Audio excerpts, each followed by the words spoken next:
This past week, Des Moines, Iowa played host to the 2024 World Pork Expo. And as you'd expect, National Hog Farmer and Feedstuffs were on the scene.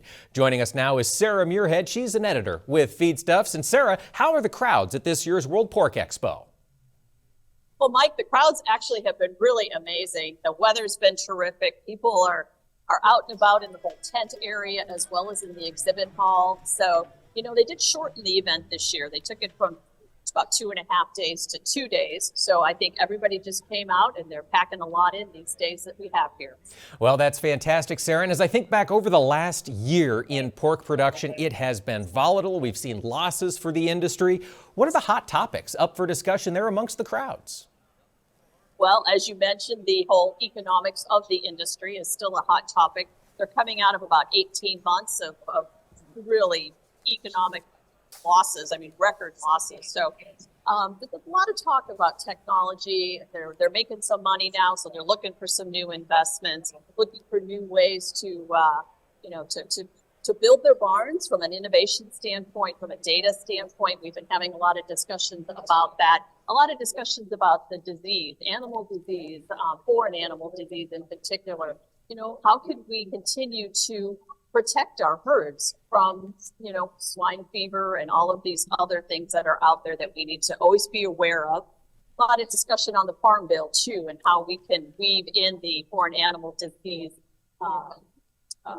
support in the Farm Bill, in the funding side of things. Absolutely. And Sarah, Feedstuffs 365, the video portal for the Feedstuffs magazine, I know conducts deep interviews on a lot of these different topics. Do you have some of those coming from World Pork Expo? Oh, we've already got some posted on our website. We'll be posting more of those over the next couple of weeks. But yeah, we've talked from markets to pork demand to foreign animal disease to innovation. We talked about the barn of the future, which was kind of exciting to do. So lots of interviews. You can find those on feedstuffs.com and nationalhogfarmer.com. Sarah, more broadly in agriculture, we're hearing a lot of focus on automation. Is automation making its way into the hog industry as well?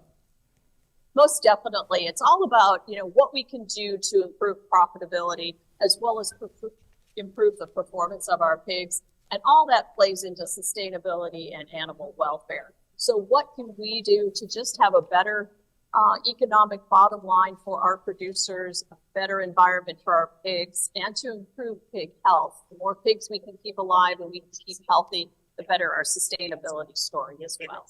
Absolutely. That's always true. We can bring more protein into the world as well, which is always a win. Sarah, you will be covering these stories at National Hog Farmer and at Feedstuffs, no doubt, for months to come. Tell our audience, where can they go to keep up with what's happening here in the hog industry? Oh, lots of different places. We have our daily newsletters. We have our digital edition, and we also have our websites where we're posting. As we go through this show, we're posting live updates, so you can certainly tune in and watch our live streams from here. Fantastic. Sarah Muirhead, editor at Feedstuffs, thanks so much for joining us for this week's Farm Progress Roundup. Thank you, Mike.